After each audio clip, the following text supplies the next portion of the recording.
I buried my 8-year-old son John, alone under the relentless Savannah sun. The air was so thick with humidity it felt like breathing through a damp towel, and sweat ran down my back in my black dress. I kept looking toward the cemetery gates, waiting for a car, a text, anything. But there was nothing. No mother, no father, no sister. Just me and the heat and the awful silence of a grave that felt too small. I thought they were stuck in traffic. I thought maybe my sister's flight was delayed. I made excuses for them until the first shovelful of dirt hit the wood. Then my phone buzzed in my purse. I pulled it out, hoping for an apology. Instead, I saw a notification from my mother. It wasn't a text. It was a link she had shared with me. A Zillow listing for a sprawling 5-bedroom estate on the coast, captioned, "Fresh Start." I stared at the screen, my vision blurring from the sweat and the tears. The price was listed right there. $1.5 million. The exact amount of my son's life insurance and trust fund combined. While I was putting my child in the ground, my family wasn't grieving. They were shopping. Before I tell you what I found in my mother's text history that made me skip my own grief to destroy them, drop a comment and let me know where you're watching from and what time it is for you right now. I want to see how far this story travels. I drove home in silence, the air conditioning in my old sedan blasting against the sweat drying on my skin. The back seat was filled with the flower arrangements from the service, the white lilies giving off a scent so thick and cloying it made my stomach turn. It smelled like a funeral parlor, like finality, like the end of the world compressed into a 2-mile drive. When I unlocked the door to my apartment, the quiet didn't feel peaceful. It felt heavy. I walked into the kitchen, threw my keys on the counter, and stared at the empty space where my son used to sit for breakfast. I waited for the breakdown. I waited for the knees to buckle, for the sobbing to start, for the grief to swallow me whole. But it didn't come. Instead, a strange, icy clarity settled over me. It started at the base of my spine and worked its way up, cooling the heat of the Savannah sun, sharpening my vision until everything in the room looked high definition and hard-edged. I opened my laptop. I needed to know. I logged into the florist's website, the one my mother used for every birthday and anniversary. I had her password because I was the one who usually ordered the gift she took credit for. I found the order for the funeral spray. There was the date stamp. Order placed 14 days ago. They hadn't missed the funeral because of a last-minute crisis. They hadn't been delayed by traffic or a sudden illness. They had pre-ordered the flowers 2 weeks in advance. They had known 14 days ago that they wouldn't be standing beside me while I buried my son. They had scheduled their absence like a dentist appointment. I didn't scream. I didn't throw the laptop across the room.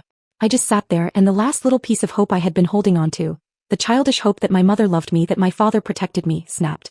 It was a clean break. I opened a new tab. My banking portal.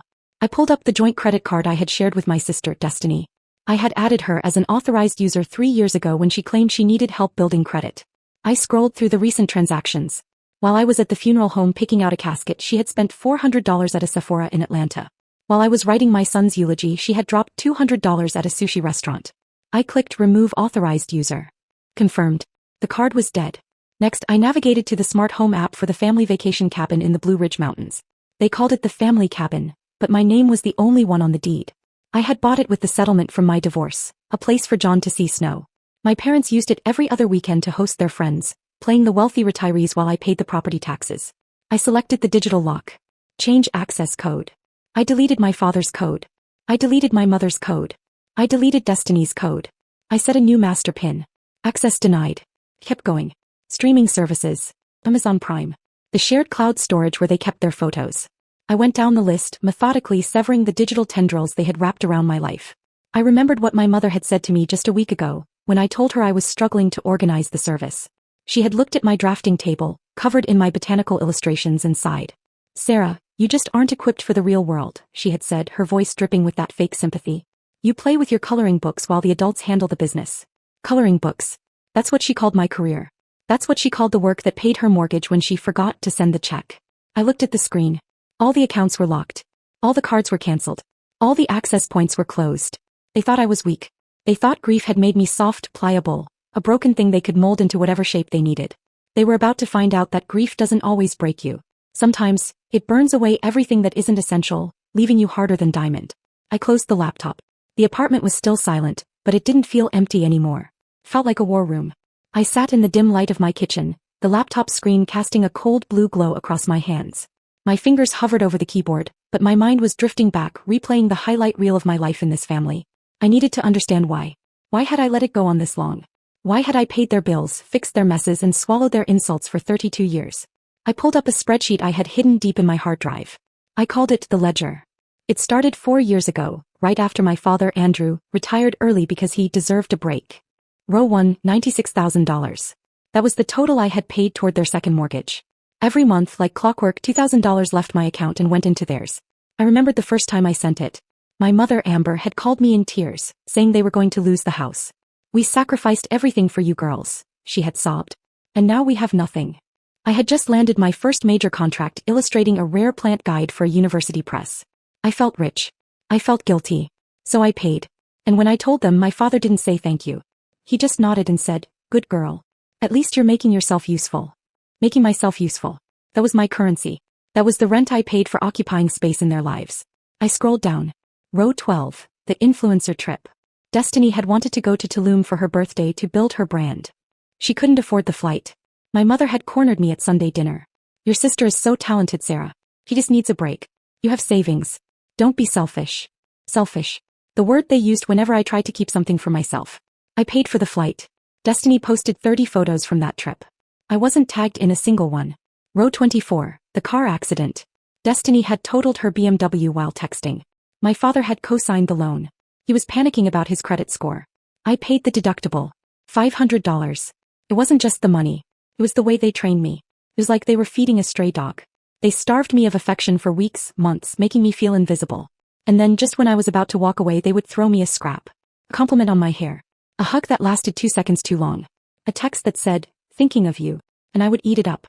I would wag my tail and come running back thinking, "See? They do love me. If I just try harder, if I just give a little more, it will stay like this." Psychologists call it intermittent reinforcement. It's the most powerful way to condition a behavior. It's how you train a rat to push a lever until it dies of exhaustion. You don't give it a pellet every time. You give it a pellet randomly. The unpredictability keeps the hope alive. Keeps you addicted to the possibility of love. But looking at the ledger now, seeing the cold, hard numbers, the addiction broke. My eyes landed on the most recent entry. 2 days after John died. A package had arrived at my door. My mother had texted me, "Sent you something to help. Love you." I had opened it with shaking hands, thinking maybe it was a photo album or a blanket or something to comfort me. It was a box. Inside was a stack of envelopes. Past due notices. Credit card bills. A foreclosure warning for the beach house. All addressed to Destiny or my parents. And on top, a yellow sticky note in my mother's handwriting. "Do the right thing, Sarah. Family helps family." That was their condolence gift. A bill. They didn't see a grieving mother. They saw an inheritance. They saw a payout. I closed the spreadsheet. The shame I had felt for years. The shame of not being enough, of not being like Destiny, evaporated. It wasn't shame anymore. It was fuel. I had spent my life building them a safety net, stitching it together with my own money and self-worth. Now I was going to cut the ropes and watch them fall. The banging on the door started at 2 in the afternoon. It wasn't a polite knock. It was the heavy, entitled pounding of people who believed they owned the building. I checked the peephole. Andrew and Amber. My parents. I unlocked the deadbolt. I didn't have time to say hello before my father pushed past me, the heat of the Savannah afternoon following him in like a wave. He didn't look at me. He walked straight to the kitchen, opened the refrigerator and started pulling things out. "Expired," he muttered, tossing a carton of milk into the trash.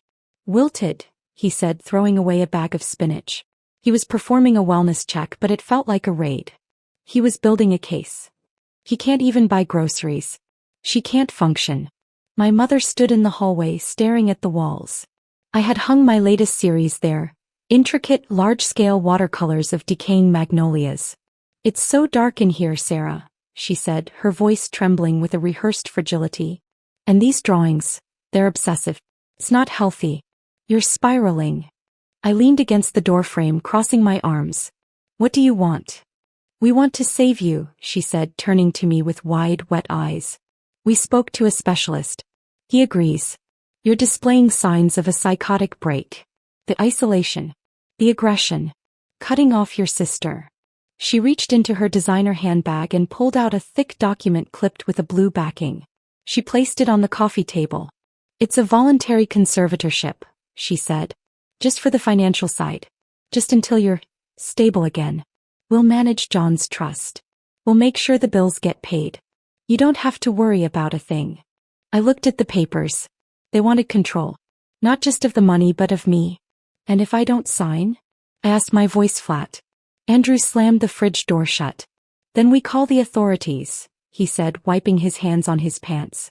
We file for an involuntary 5,150 hold. We tell them you're a danger to yourself. We have the neighbor's statements. We have the emails you sent Destiny. I froze. I hadn't sent Destiny any emails. They were forging evidence. I looked at my mother. She wasn't wringing her hands anymore. She was watching me with a terrifying serenity. This is what psychologists call the savior gaslight. It's a specific form of narcissism where the abuser convinces themselves they are the martyr. They don't see themselves as thieves stealing a dead child's insurance money. In their minds, they are the heroic parent stepping in to rescue their broken daughter from her own wealth. They have to believe I'm crazy because if I'm sane then they're just monsters. And their egos can't handle that reality. We just want what's best for you, Amber whispered. Do the right thing, Sarah. Sign the papers. Don't make us have you committed. I walked to the window. Outside, parked in the fire lane, was Destiny's white Range Rover. She wasn't coming inside. She was sitting in the driver's seat, her phone mounted on the dashboard, the ring light reflecting in her sunglasses. She was live streaming. I could practically see the caption. Intervention Day. Pray for my family. #mental health awareness. She was monetizing my breakdown in real time. She was building the public narrative that I was unhinged so that when they took the money the world would applaud them for stepping up. They had it all planned. The legal threat. The social proof. The emotional blackmail. They had trapped me in a corner where my only options were to hand over the money voluntarily or be dragged away in a straitjacket while they took it anyway. I turned back to them. I needed them to leave before I did something that would actually prove them right. I need to think, I said. You have 24 hours, Andrew said. Tomorrow at noon. Or we call the police. They left the papers on the table. As they walked out, my mother paused and touched my cheek. Her hand was cold. We love you, Sarah, she said. We're doing this because we love you. I locked the door and slid the chain into place. I looked at the conservatorship documents. They thought they had checkmated me. But they forgot one thing. They were playing checkers. I had hired a grandmaster. I picked up my phone and dialed Eric. Eric's office felt more like a bunker than a law firm. Servers hummed along one wall. Kelly, my late husband's aunt and a retired judge, sat at the head of the table, sharp-eyed and unsentimental. We found why they're desperate, Eric said, sliding over a tablet. It wasn't just debt. It was a ledger from an illegal Atlanta gambling ring. Destiny's name was everywhere. She owes $400,000, Eric said flatly. Your parents co-signed. These aren't banks. These are loan sharks. They have 48 hours or it gets violent. Everything suddenly made sense. The panic, the threats, the sudden concern for me. They didn't want to save me. They wanted my son's trust fund. And they're ready to destroy you to get it, Kelly added. She opened a folder. They prepared court filings claiming you're suicidal. Fake emails. Affidavits. I pulled out my phone. They built a story, I said. I have data. My smartwatch showed I was in deep sleep the night they claimed I was manic. Security footage proved I was quietly painting when they said I was destroying furniture. Eric smiled. If they submit those lies, it's felony perjury. We need a sting, Kelly said. I'll give them what they want, I replied. I'll pay. At my parents' house I played defeated. Andrew lectured. Amber smiled coldly. Destiny waited impatiently. I transferred $450,000. They toasted. Then Andrew's phone rang. All our accounts are frozen, he whispered. Federal hold. I straightened. Yesterday I filed an IRS whistleblower report. The ledger flagged your accounts. That transfer triggered an automatic freeze. Destiny screamed. The loan shark saw the money. Exactly, I said. You're trapped between the IRS and the mob. I walked out as the screaming started. The fallout was swift. My parents lost the house. Destiny fled the state. I received a whistleblower reward, enough to start over. I used the rest of my son's trust to create the John Morgan Astronomy Scholarship. I didn't lose my family. I stopped carrying them. And that was how I finally learned to let go.